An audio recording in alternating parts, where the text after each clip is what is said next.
Leute, willkommen zu unserem YouTube-Kanal. Ich habe hier einen richtig geilen Typen, der schon international berühmt, auch bei Live Life Taller. Jeder redet über ihn. Bro, jetzt bist du endlich da. Was geht ab, Leute? Ich bin's Eren, mittlerweile jetzt 22 Jahre alt und 1,80 groß. Ich komme aus Deutschland und ja, ich bin mal wieder hier. Bro, jetzt die spannendste Frage, Mann. Ich schwör's dir, Bro, so viele Menschen fragen mich, was habt ihr gemacht? Hat er wirklich die OP gemacht? Oder, weißt du, wir haben doch dieses Fixateur draufgeklatscht und so weiter. Die dachten, das wäre so fake und so weiter. Die glauben nicht. Oder es gibt wirklich Leute, also Patienten, die die OP wollen und sagen, habt ihr irgendwas gemacht? Wir können auch gerne ein bisschen mehr zahlen, macht das bei uns auch und so weiter. Kannst du diese Frage bitte mal beantworten, Bruder? Die Arbeit von Live Life Taller wurde perfekt durchgeführt, wie bei jedem anderen Patienten. Aber was manche Leute einfach nicht verstehen, ist, dass jeder Körper verschieden ist, dass jede Genetik verschieden ist und es einfach bessere Genetik und schlechtere Genetik gibt. Mein Knochenwachstum war dementsprechend auch sehr, sehr gut und das war halt der Grund, warum ich mich besser regeneriert habe. Aber es hat nichts damit zu tun, dass ich irgendwie besser behandelt wurde oder dass irgendwas Spezielles an mir gemacht wurde. Es hatte einfach was mit Willenskraft auch zu tun. Es war eine Motivation für mich, die ganzen Leute, die im Internet geschrieben haben, ich werde nie wieder gehen, ich werde nie wieder laufen, ich werde nie wieder an einem normalen Leben teilnehmen können. Das war so eine Ansporn, so eine Motivation für mich, den Leuten das zu zeigen. Und ihr habt gesehen, ich war nach 2,5 Monaten am Rennen. Mittlerweile mache ich alles, was ich will, wie früher wieder. Und das nach 4 Monaten knapp. Bruder, ganz kurz nur, wir haben die verlängert. Wie viel Zentimeter hast du gemacht? 8,5 8,5 hast du gemacht. In wie vielen Monaten? in 3 Monaten. In 3 Monaten. Danach bist du fertig geworden. Wir haben die Dinger entfernt, die Fixateuren. Wann war dein normaler Laufgang und wann hast du wieder so Sprint? Ich bin ja schon ohne Krücken nach Hause gegangen. Aha. Natürlich war die erste Zeit schwer. Der erste Monat war, wenn ich lange am Sitzen war, bin ich gehumpelt. Etwas Schmerzen war noch da, Muskelschmerzen. Aber ab dem 2. Monat ging es sehr steil bergauf. Also mein Wunsch war es ja, dass ich an Silvester, genau 3 Monate später, ohne Krücken gehen kann. Also September, Oktober, November, Dezember. Also zu Silvester. In knapp 4 Monaten war mein Wunsch, dass ich ohne Krücken gehen kann. Das war so mein Wunsch. Aber ich habe in Österreich, ich habe ja hier auch nicht mehr die Krücken benutzt. Ich Du weißt weiß, ja selber, das ist krass. ich war Schock, weil meine Verlängerungszeit, das weiß auch jeder hier, damit ihr das wisst, ich war ein Patient, ich hatte sehr, sehr, sehr schlimme Schmerzen. Du hast die OP wann genau gehabt, Bro? In welchem Monat? 2023? 2023, 22.06. 6. 22. Juni, 23 hast du die OP. Die Entfernung war 2. September. 2. September.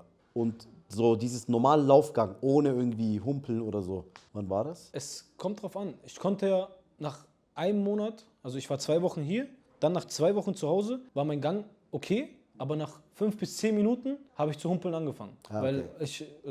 weil die Muskeln noch nicht da, genau.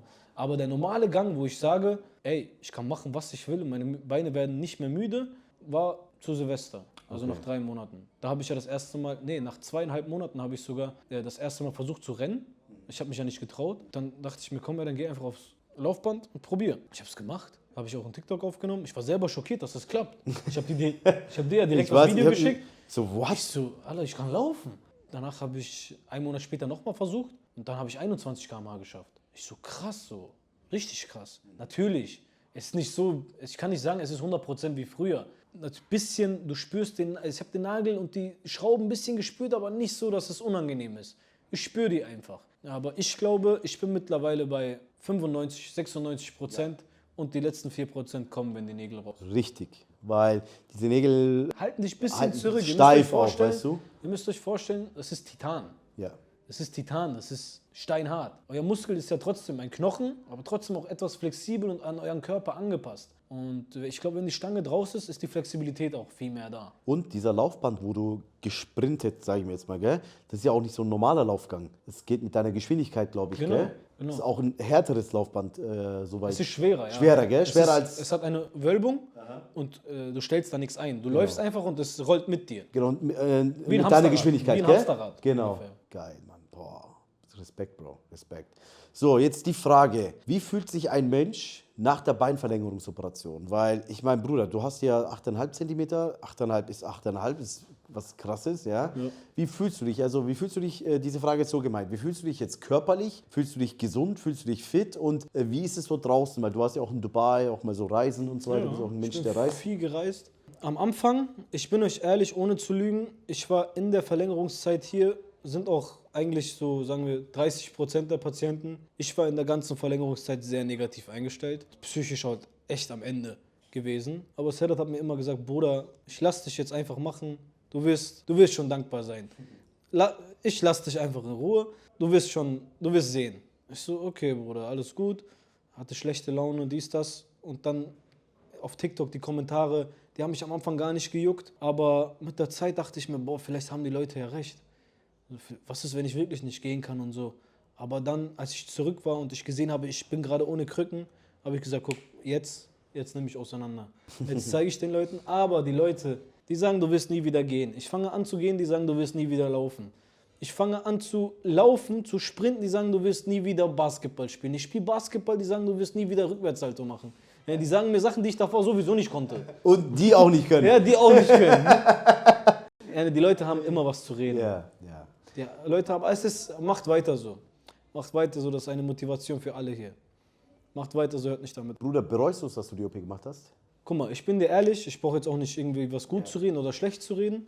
Ich bin sehr, sehr glücklich gerade damit. Aber nur wegen dem Schmerzlevel würde ich die Zeit zurückdenken, glaube ich, würde ich es nicht nochmal machen. Okay. Glaube ich. Ich weiß es nicht. Würde ich aber nur die Schmerzen kennen. Würde ich die Schmerzen nicht kennen, würde ich es nochmal machen. Okay. Die Schmerzen waren aber Rückenschmerzen bei dir, gell? Ich hatte ein Riesenproblem mit meinem Rücken und halt, ich hatte ja sehr viel Fett an den Beinen. Das Genau, weißt du ja auch. Ja. Also proportional hatte ich sehr, sehr dicke Oberschenkel. Die Schwellung hat 4 Wochen gedauert.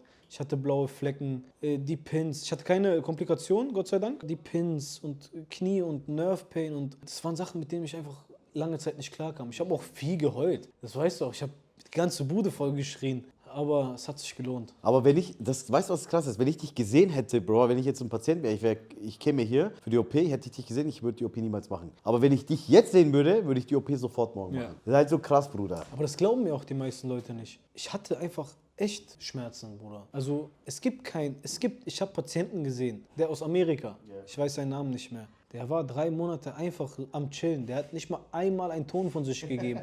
Der hatte keine Schmerzen. Ja. Also, ich sage euch, welche Fragen unnötig sind. Würdest du die OP empfehlen? Kann ich euch nicht beantworten. Werde ich euch auch nicht beantworten, wenn ihr mir das privat fragt. Weil im Endeffekt ist es trotzdem ein operativer Eingriff. Ja, klar. Es ist ein Risiko. Jede OP hat ein Risiko. Und ich will nicht dafür reden oder auch nicht dagegen reden. Ja. Macht euch euer eigenes Bild. Ihr seht mich, ihr seht andere. Bei manchen dauert es länger, bei manchen haben Komplikationen, manche nicht. Macht euch einfach bitte euer eigenes Bild. Ich helfe euch sehr gerne, wenn ihr euch dafür entschieden habt, diese OP zu machen und in der Verlängerungszeit seid, wo ihr den Schritt schon gemacht habt, dann helfe ich euch sehr gerne. Aber den Schritt, ob ihr die Operation machen sollt, bitte fragt mich dann nicht. Klar, weil wenn du Nein sagst, bist du verantwortlich. Wenn du Ja sagst, bist du auch verantwortlich. Ich habe ja auch keinen gefragt. Genau. Ich habe das Video gesehen, ich habe dich angerufen, ich war eine Woche später hier, ich habe es gemacht. Richtig, genau so war es. Das war's. Ich habe es in einer Woche entschieden. Nicht 500 Leute gefragt, dies, das, weil es ist bei jedem anders. Es wäre gelogen, wenn ich euch sage, nein, Bruder, es tut nicht weh oder ja, Bruder, es tut voll weh. Weil ich weiß nicht, wie dein Körper funktioniert. Jeder Körper ist verschieden. Was ist der Grund, warum du kein 10 gemacht hast, Bruder? Weil das werden jetzt auch viele fragen. Warum hat er nur 8 gehabt? Weil es ein Limit war. Ich habe Setup bei 4 cm gesagt, ich so, Bruder, ich höre auf. Ich habe keinen Bock mehr, weil ich psychisch am Ende war. Was ich noch sagen muss ist, ich habe mit einem Arzt geredet. Der Grund, warum ich so krass psychisch am Ende war, auch, weil ich habe vor meiner OP knapp 3 Monate lang Testosteron konstant genommen. Und ich musste ja absetzen, kalt absetzen, als ich hierher kam. Das habe ich dann mit einem Arzt geredet und er hat mir auch gesagt, also das kann dir einen psychischen Druck machen, wenn du kalt Testosteron absetzt. Ich habe ja nach 2 Monaten wieder angefangen, das zu nehmen, dann ging es mir deutlich besser. Ist immer besser gegangen. Ja. Aber Testosteron kalt abzusetzen, ist nicht gut. Ja. Und ist psychisch auch nicht gut. Ich habe abgenommen, ich habe sehr viel abgenommen, knapp 15 Kilo. Das hat psychisch einfach sehr bei mir. Ich habe versucht zwar positiv zu bleiben, aber nachts, wenn du im Bett bist, dann denkst du halt drüber nach viel. Klar, der Körper ist daran gewöhnt und kalt abzusetzen, kann ich mir schon, also ich habe es noch nie benutzt, aber ich kann mir schon vorstellen. Bro, diese Frage stelle ich jetzt auch nicht so oft, aber wie war die Reaktion so von deiner Community, Freunde, Familie? Freunde waren sehr überrascht und die waren auch sehr glücklich darüber. Weil die haben gedacht, ich werde ein Jahr lang echt nichts machen können. Aber ich war motiviert, ich bin viel in die Sauna gegangen, ich war viel Wellnessen, ich habe viel entspannt, Massage. Ich habe nicht mal so viel Krafttraining gemacht, um ehrlich zu sein. Ich habe gejoggt, ich bin gelaufen, ich habe viele Schritte gemacht. Das war so mein Training, aber diese Beinpresse oder Muskelaufbau habe ich nicht gemacht, weil beim Gehen trainierst du fast jeden Muskel. Klar. Weißt du, beim Gehen trainierst du jeden Muskel. Ich hatte, glaube ich, auch einen Vorteil, da ich so viel abgenommen hatte, dass mein Körper nicht so eine Last wie früher mit sich tragen muss. Kann auch sein, ich weiß es nicht. Kann auch sein, klar. Kann sein. Viele Sachen können sein. Ja. So war das, aber mein Umfeld war begeistert. Und zuletzt, Bruder, merkst du irgendeinen Unterschied körperlich jetzt außer diesem Nagel? Ich meine, jetzt beim Laufen, beim Gehen, beim Sprinten oder irgendwelche Aktivitäten, wo du sagst, okay, ich merke, dass ich die Beine Beim Sprinten spüre ich den Nagel, also nicht den Nagel, sondern die Schrauben eher gesagt. Ja. Die Schrauben, die Steifheit, dass mich so ein bisschen was zurückzieht. Richtig. Ich will nach vorne, aber irgendwas so Ja. zieht mich zurück. Genau. Weil es einfach steinhart ist hier. Aber sonst beim Schlafen ein bisschen, also wenn ich auf den Seiten schlafe, ist noch ein bisschen so komisch. Aber sonst ist alles super. Alles super, gell? Alles super. Ja, ein Patient hat mir geschrieben, ein deutscher Patient, kommt aus Deutschland. Er hat mir letztens einfach so geschrieben, Bruder, gell? Und das hat mich sowas von glücklich gemacht.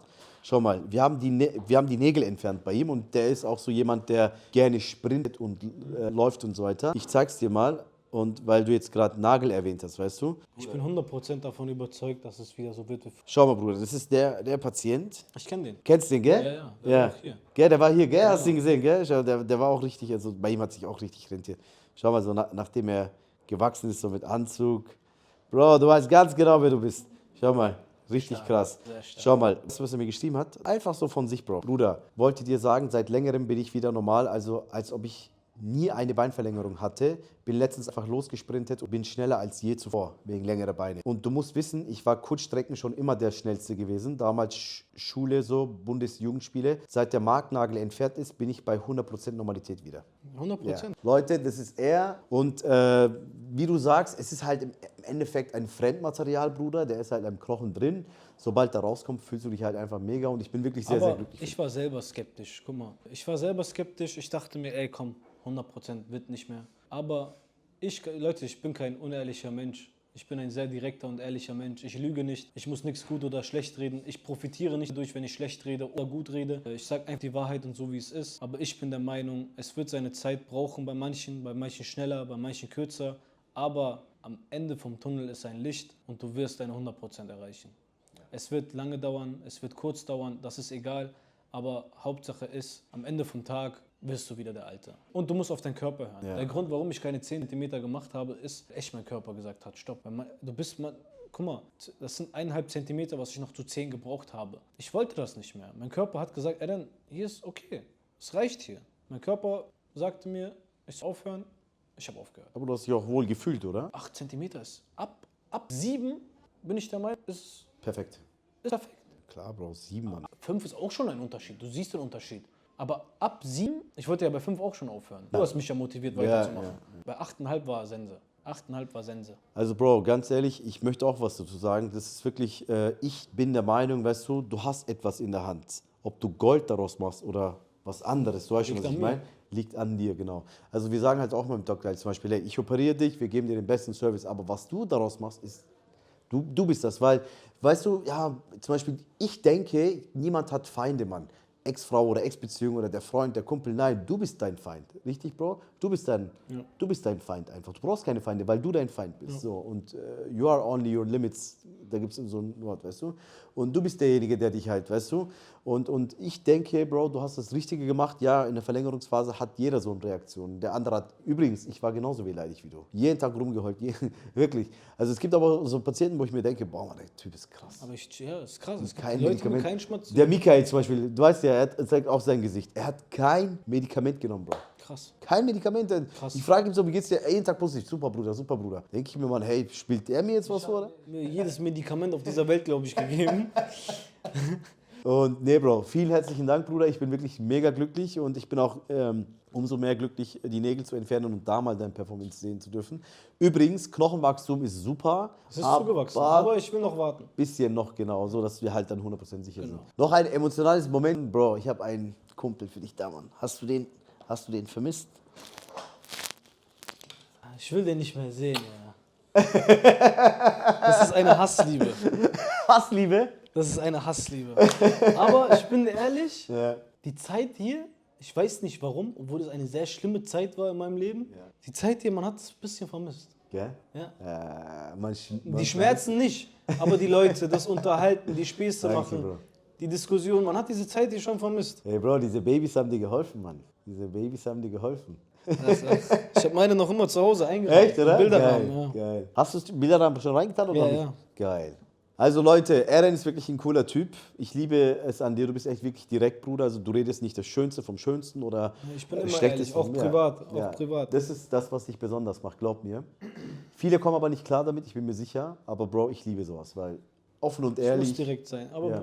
ihr könnt auch nicht erwarten, bitte Leute, ihr brecht euch die Beine. Ihr verlängert eure Beine, ihr verlängert eure Muskeln, ihr verlängert eure Sehnen, Adern, Arterien, alles. Ja, bitte geht nicht davon aus, dass man einfach keine Schmerzen haben wird. Also ihr geht da schon ein Risiko ein. Also jede OP hat ein Risiko. Nasen-OP hat ein Risiko. klar. Haartransplantation, BBL. So. Alles. Es ist halt nur die Dauer, die diese Zeit etwas verschwert für uns. Aber es geht hier um eine Körpergröße. Das ist was einfach geil ist. Auf jeden Fall. Körpergröße. Verändert dein Leben komplett, Bruder. Natürlich, 100%. Ich sehe das ja selber. Ich war davor 1,70 so, wenn ich in Menschenmenge war, dann habe ich keine Köpfe gesehen. Und jetzt, ich bin nicht groß. 1,80 ist nicht groß, ist Durchschnitt. Aber trotzdem, ich bin oben so, ich kann auf Köpfe gucken. Ja. Du fühlst dich normal wenigstens, Ja. oder? Ich fühle mich schon groß, weil ich davor klein war. Aber Leute, die 1,80 waren, Ja. glaube ich, fühlen sich klein. Ja. Kann sein, etwas. Aber ich bin so zufrieden, ich glaube. Bro, du schaust Hammer aus, Mann. Und bin jetzt auch froh, dass wir jetzt mal vorher-nachher-Bild, weil davor war es ein bisschen steif, weißt du? Jetzt machen wir mal 100%. Danke, Bro, vielen Dank für deine offene Art nochmal und danke für das Video. Leute, das war's. Grüße aus Istanbul. Danke fürs Zuschauen und wir sehen uns im nächsten Video. Falls ihr noch Fragen habt, wenn ihr hier in dem Prozess seid, schreibt mir gerne auf Instagram. Kostenlos, oder? Das ist kostenlos. Leute, Grüße aus Istanbul. Bye, bye.